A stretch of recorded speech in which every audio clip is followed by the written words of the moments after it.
నిజంగా నాకు ఆయన మానసిక సంతులనం మీద డౌట్ ఉంది.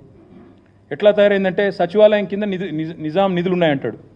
కేసీఆర్ గారు ప్రగతి భవన్ నుంచి సొరంగం తవ్వుకొని తవ్వుకపోయింది అంటాడు. ఆడపోయినాక లంకె బిందెలు ఏది ఉన్నాయేమో వచ్చినా లేవంటాడు. తర్వాత ఇప్పుడు సడన్గా దిల్సుఖ్ నగర్లో విమానాలు దొరుకుతున్నాయి అంటాడు. బాక్రానంగల్ ప్రాజెక్ట్ తెలంగాణలో ఉందంటాడు. దావోస్కి పోతేనేమో IT is a nuclear chain reaction అంటాడు. మాకు నిజంగా డౌట్ వస్తున్నది. ఇంకా విచిత్రం, పోనీ ఇదేమో తెలియక మాట్లాడింది అనుకోవచ్చు. ఇంకోవైపు అహంకారం. గ్రూప్ అభ్యర్థులు పరీక్షలు వాయిదా వేయండి, పోస్టులు పెంచండి అంటే వాళ్ళని సన్నాసులు అంటాడు. కోచింగ్ సెంటర్లు 100 కోట్ల రూపాయలు వాటి కోసం దండలాడుతున్నట్టాడు.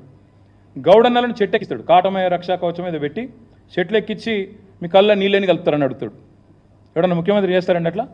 వాళ్ళ కులవృత్తిని వాళ్ళందరిని అవమానించే విధంగా వాళ్ళని చెట్లు ఎక్కించేదో సర్కస్ లెక్క ఈయన కింద కూర్చొని మైకులల్లా మాట్లాడొచ్చును. అట్లా ప్రైవేట్ స్కూల్లో టీచర్లు అందరూ ఇంటర్ డిగ్రీ ఫెయిల్ అయిన వాళ్ళు అంటాడు ముఖ్యమంత్రి. వాళ్ళు వీళ్ళు కాదు, ఎవరో తెలిసి తెలియక